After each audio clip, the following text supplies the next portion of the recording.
आसमान में ख्वाब बुन रही थी। इतने में देखी एक पंछी उड़ती हुई चली जा रही थी। दिन ढल चुका था, शाम आ गई दबे पाँव, पर सूर्य अस्त हो गए। अस्त होते होते अपने रंगों का छाप उन बादलों पर छोड़ गए जो अभी अभी चमक रहे थे। रंग इस तरह छा रही थी कि मैं भी ख्वाबों में खो गई। फिर ख्वाबों में ही मैं सोचने लगी, यह पूस की माँ, ठंडी सी रात और वे बेजुबान पशु जो पेड़ के नीचे बैठते हैं और वे पंछी जो डालों पर बैठकर रात गिनते हैं। कब यह रात बीत जाएगी और सुबह होगी। सूर्यदेव आएंगे, उनके सतरंगी प्रकाश में उड़कर हम चहकेंगे और इस सुबह को विदा कर देंगे। यही ताना बाना बुनती रही मैं।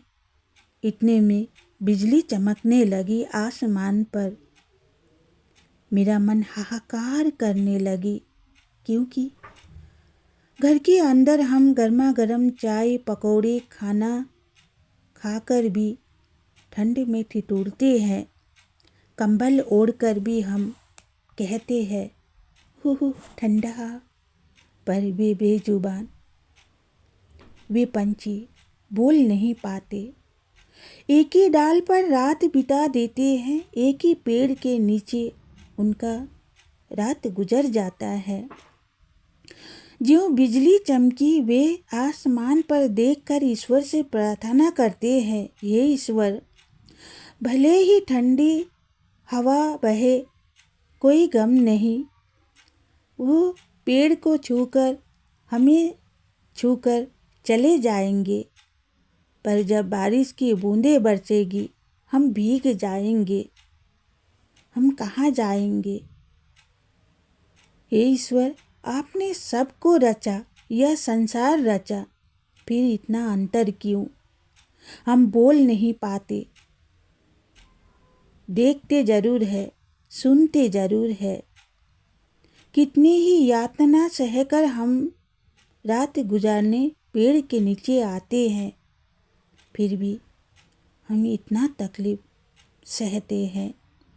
उन बेजुबान की आंखों में देखकर मुझे दर्द होती है। उनकी अश्रुधारा बहकर उनके गालों को भिगो देती है। कितना दर्द उनका। उफ।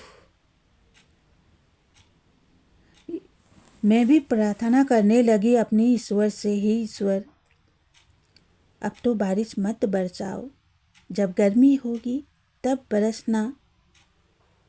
अभी उनको आराम से सोने दो। सुबह उठकर वह न जाने कहाँ चले जाते हैं।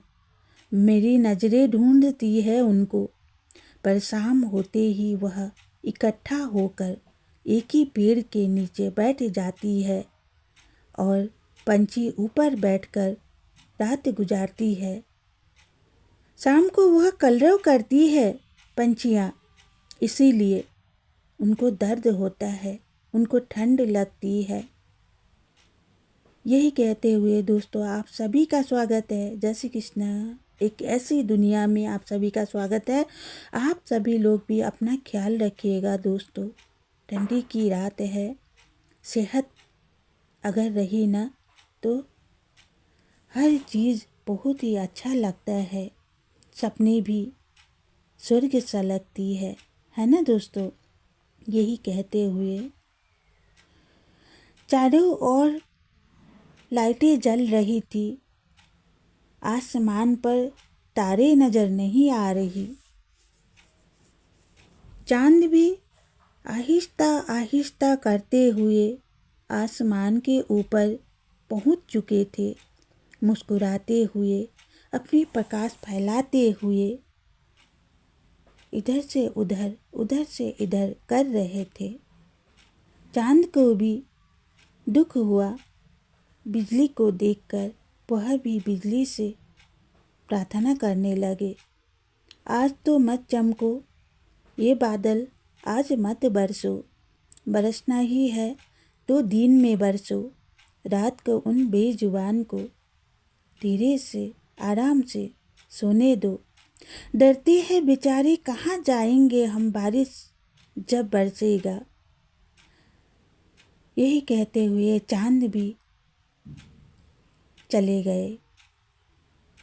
जलती हुई आग को देखकर ऐसा प्रतीत हो रहा था यही आग ले जाकर उनके पास रख दूँ, वह आराम से सो जाए और मैं बैठकर उनको देखती रहूं।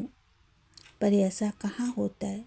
यही कहते हुए दोस्तों आप सभी से विदा लेती हूँ। फिर मिलेंगे अगले वीडियो